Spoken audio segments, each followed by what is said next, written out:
What's up everyone, it's Ryan here from Green Tech Network. Today I'm going to be reviewing Anker's new SoundCore Boost portable speaker. Now this speaker is kind of been recommended online as one of the best-in-class compact speakers. It's designed to be relatively small footprint size, yet still have very high volume and also very good sound quality at the same time. I purchased this on Amazon for $79 around 4 or 5 weeks ago. So I have gotten some decent use out of it. I like to get use out of the products before I review them. So this won't be a true unboxing, but I will show what comes inside the box. And so the interesting thing is a lot of speakers on Amazon you can purchase for around the same price point as this. And they're bigger, have more wattage, maybe the size of this entire box or even a little bit bigger. But this one's kind of based off of the reviews that I've read and using it now on my own. This is recommended as kind of the highest end, smaller, more portable speaker. If size isn't an issue for you, obviously probably go for something that's a little bit larger, a little bit more powerful. There's a few other sellers on Amazon that have those speakers. But if you're looking for something compact, very loud, yet also still has very crisp, high quality sound, this is honestly an incredible speaker. I was blown away by how good the sound quality is and how small it is. It's crazy that such a small speaker can produce such high quality sound. But I'm going to go ahead and give a little unboxing and show you kind of what comes inside. Relatively simple packaging, to be honest. You just have satisfaction, customer satisfaction pamphlet, the owner's manual, which actually is kind of useful for figuring out what the buttons do, because it's not super apparent at first. And then obviously the actual speaker, and they do include in this box, I'm not going to take it out because I don't feel like it, it's just a small micro USB charging cable, which if for some reason you don't have one, I guess it's a good thing to have, but I feel like everyone has those these days. So this is the actual speaker, and like I said, it's very compact size. So you can see it's about the length of my hand from one side to the other. And not very deep, not very tall, but it is very dense for its size, which is generally a good indicator. It's telling you that the drivers have decent sized magnets, which generally means high quality sound or louder volume, which is good. And so I'm going to kind of run through some of the features and then also kind of show those features on the actual speaker. So I guess the biggest feature is the wattage. It's actually a 20-watt speaker, which is pretty crazy considering its size. And in order to achieve those 20 watts of sound, it actually has dual drivers and then also dual subwoofers. And based off of what when I'm listening to it, moving it around and everything, it sounds like there's a driver over here, subwoofer in the center, and then also a subwoofer on the back. So it does have very good bass response for something this size. I like to compare it to, I have a Google Home. It's not a Google Home Max, it's a standard Google Home, and this Anker speaker, absolutely blows it out of the water in terms of sound quality. And the Google Home, $129 I think, and it does have more functionality than a speaker, but this thing has incredible sound quality.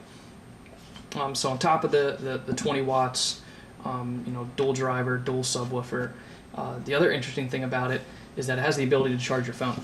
So here on the side, you pull this tab, and you kind of get to all the ports. It's like a little access door.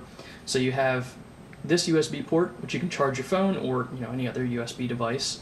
An aux cable input. So if you do want to go the aux cable route, you can do that. And then the micro USB charging port.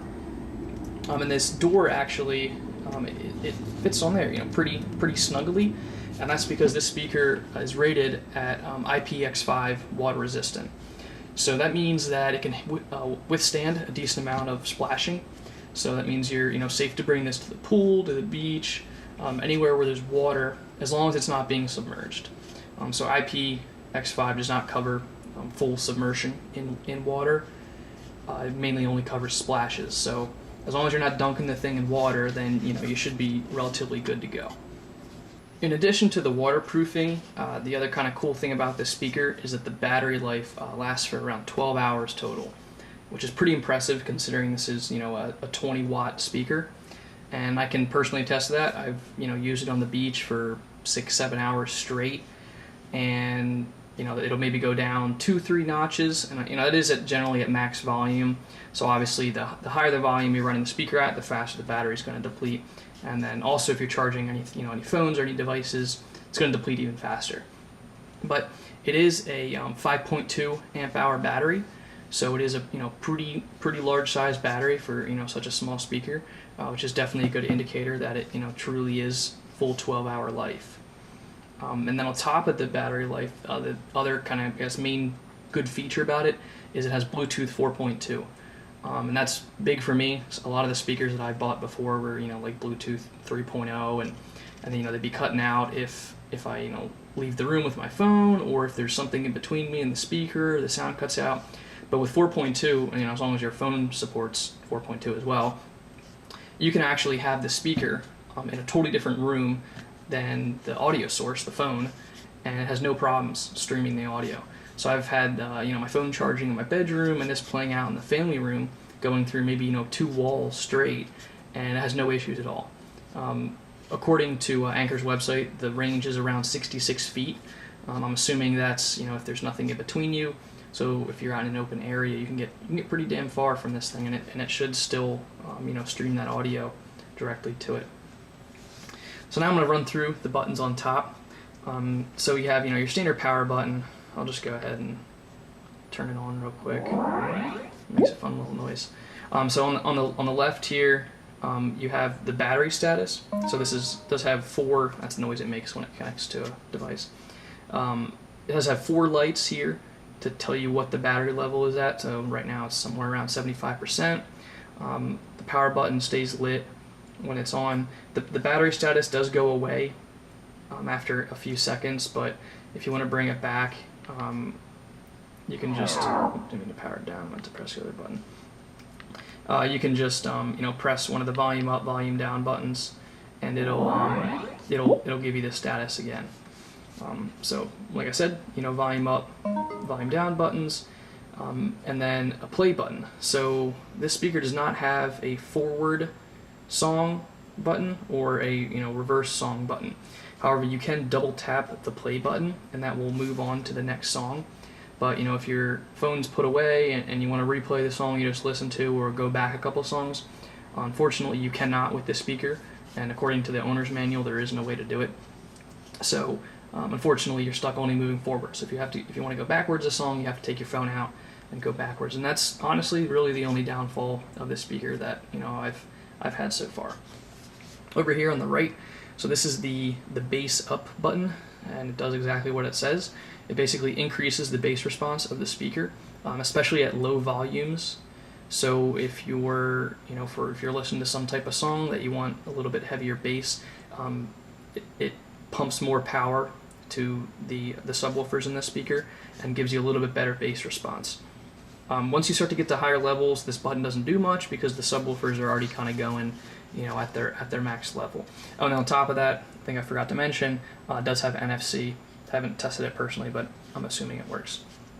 So what I'm going to go do ahead now is play a little bit of music for you. So let me go ahead and get a song queued up, and I'll go ahead and play that.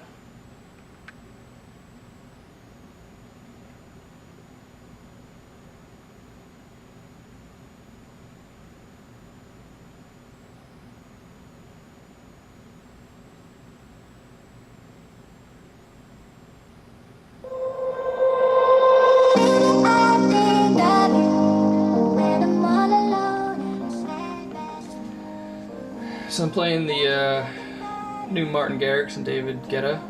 Pretty good song, I recommend it. So this is at relatively low volume. You can keep it pretty low. And so obviously you have the volume control on your phone, and then you also have the volume control on your speaker. And they are independent, which is kind of interesting. Most Bluetooth speakers that I've used will actually have one volume, and it'll change the volume of the entire system at once. So it is kind of weird. Generally I just put my phone at max volume, and then put my phone away, and then use the speaker to kind of control the volume. Because if you have your phone, you have your phone down a little bit, and then you try to turn this up all the way, it's gonna tell you it's up all the way, but it's gonna be really quiet because your phone volume's down all the way. So I recommend turning up the phone volume all the way when you're using it. So I'm gonna go ahead and turn it up a little bit so you can hear the difference between. I'm gonna turn this bass up button on and then turn it off so you can hopefully get the difference on the camera.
So, you can hopefully hear the difference between the two. It definitely gives it a more rich, full sound. That's, sounds pretty damn good in my opinion. I mean, this thing can fill an entire apartment with decent quality sound, and be loud enough to do that at the same time. So I'm gonna go ahead and maybe I'll play another song, but I'm gonna turn it up all the way, and I'll put it on the other side of the room and hold the camera so you can see that it really does kind of fill the entire room with sound. So I put the speaker on my I guess my nightstand lamp guy here, and I'm gonna stand on the other side of the room and play it at max volume so you can kind of get a feel for how loud it is in the room.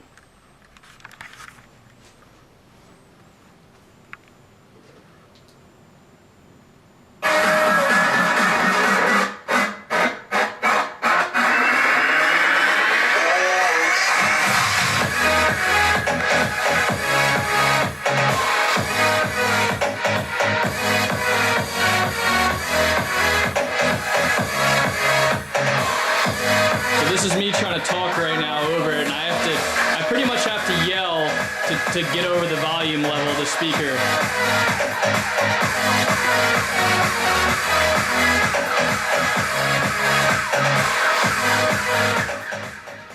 So if you couldn't hear me on the video, I was actually yelling to try to see if you could hear me over the speaker.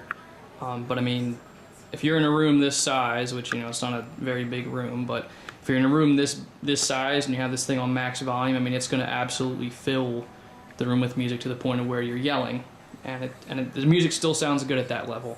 I'm pretty big into audio. I like really good sounding speakers, and it's not like it's not distorting. It's not all highs. It's not all mids. There is a surprisingly large amount of bass coming out of the speaker, and filling the room with that bass for such a small size. So overall, as you can probably tell at this point, I am a very large fan of this speaker. And if you're going for something in the $60 to $100 price range, and you're looking for something relatively compact, I highly recommend it. If you're going for something, maybe on the $100 plus size, or if you're looking for something a little bit larger and size isn't a big issue for you, you don't care how compact it is, there probably are better options out there for you. But for this price point, $79, and for this size, audio quality is incredible.